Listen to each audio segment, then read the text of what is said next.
یہ ہے آسٹریلیا، دنیا کے سارے کانٹیننٹس میں سے سب سے چھوٹا مگر وہ واحد کانٹیننٹ جس کو صرف ایک ہی ملک کنٹرول کرتا ہے۔ آسٹریلیا ایریا کے لحاظ سے دنیا کا چھٹا سب سے بڑا ملک ہے، لیکن اس کی ٹوٹل آبادی دلی اور کراچی کی آبادی سے بھی کم ہے۔ اگر ہم یہ کہیں کہ تقریباً 95% تک آسٹریلیا بالکل خالی ہے تو یہ کہنا غلط نہیں ہوگا۔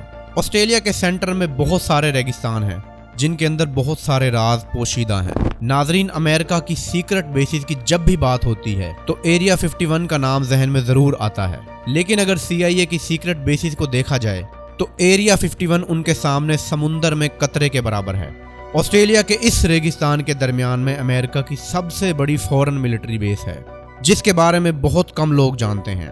یہی وہ بیس ہے جہاں سے امریکہ پوری دنیا پر نظر رکھتا ہے، اور نہ صرف یہ بلکہ ویتنام وار سے لے کر افغان اور عراق وار میں بھی اس بیس کا بہت بڑا رول ہے۔ یہ بیس کیسے بنی، اس کا پرپس کیا ہے، اور امریکہ اس کے ذریعے پوری دنیا کو کیسے کنٹرول کرتا ہے، آئیے جانتے ہیں اس ویڈیو میں۔ انسائڈس ٹی وی کی ویڈیوز میں ایک بار پھر سے خوش آمدید۔ تاریخی طور پر دنیا کی تمام سپر پاورز ہمیشہ سے اپنے ٹریڈ روٹس کو پروٹیکٹ کرنے، دشمنوں پر نظر رکھنے اور دوسرے کنگڈمز کو فتح کرنے کے لیے ملٹری بیسز بناتے آئے ہیں۔ رومنز اپنے ٹریڈ روٹس کو پروٹیکٹ کرنے کے لیے آؤٹ پوسٹس اور قلعے بناتے تھے جنہیں کاسٹا کہا جاتا تھا۔ ڈی کلاسیفائیڈ کی ایک ریسرچ کے مطابق 19ویں صدی میں برٹش امپائر کی 42 ملکوں میں 145 ملٹری بیسز تھیں، جن کی وجہ سے اس نے پوری دنیا کا کنٹرول حاصل کیا اور تقریباً 400 سال تک حکمرانی کی۔ کچھ ایسی ہی پوزیشن آج کی ڈیٹ میں امریکہ کی ہے۔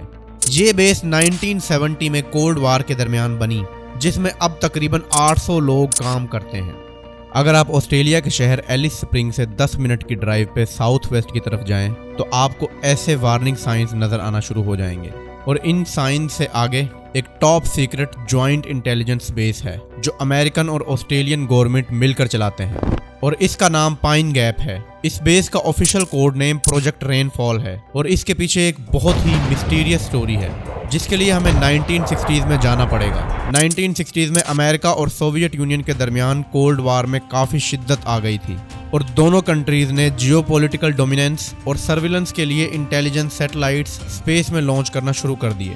ان سیٹلائٹس کا پرپس یہ تھا کہ دور بیٹھ کر بھی دونوں ملک اپنے دشمنوں اور خاص طور پر ایک دوسرے پر نظر رکھ سکیں۔ اب امریکہ ان سیٹلائٹس کو لانچ کرنے کے لیے کہیں بھی بیس بنا سکتا تھا، مگر اس نے آسٹریلیا کو ہی کیوں چنا؟ اس کے پیچھے کچھ بہت ہی امپورٹنٹ اسٹریٹجک فیکٹرز ہیں۔ سب سے پہلا فیکٹر تھا آسٹریلیا کا باقی دنیا سے الگ ہونا، اور پھر آسٹریلیا کے بالکل بیچ میں ہونے کی وجہ سے یہ بیس کسی بھی جاسوسی کرنے والی شپ سے اتنی دور تھی کہ سیٹلائٹ سگنلز کو انٹرسپٹ کرنا تقریباً ناممکن تھا۔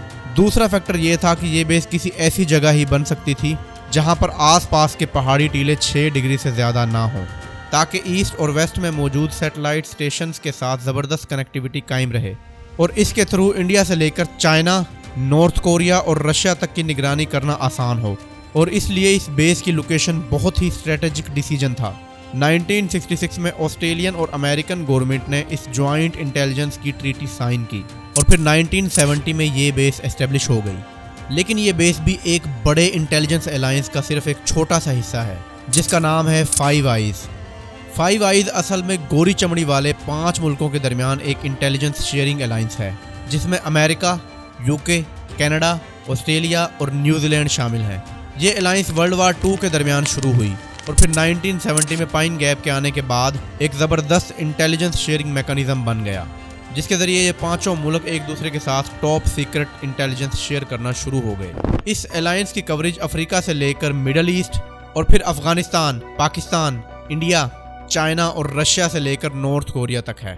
پورے ایشیا، رشیا اور نارتھ کوریا کی ساری انٹیلیجنس اس پائن گیپ بیس کے تھرو کی جاتی ہے، اور اس ٹاپ انٹیلیجنس نے CIA کو دنیا کی نمبر 1 اسپائی ایجنسی بنایا ہے۔ لیکن یہاں ایک بڑا ہی انٹرسٹنگ پوائنٹ آتا ہے کہ پائن گیپ شاید اتنی بھی سیکیور نہیں ہے، کیونکہ رشین ایجنسیز کی آلریڈی اس پر کافی نظریں ہیں۔ اس چیز کا پتہ تب چلا تھا جب رشیا نے یوکرین پہ حملہ کیا، تو بہت سارے آسٹریلین ڈیفنس ایکسپرٹس نے وارننگز دیں کہ پائن گیپ پر نیوکلیر اٹیک کیا جا سکتا ہے، کیونکہ چائنا اور رشیا اس بیس پر ڈائریکٹ اٹیک کرنے کی کیپیبلٹی آلریڈی حاصل کر چکے ہیں۔ اس بیس کے بارے میں کافی مسٹیریس باتیں بھی مشہور ہیں۔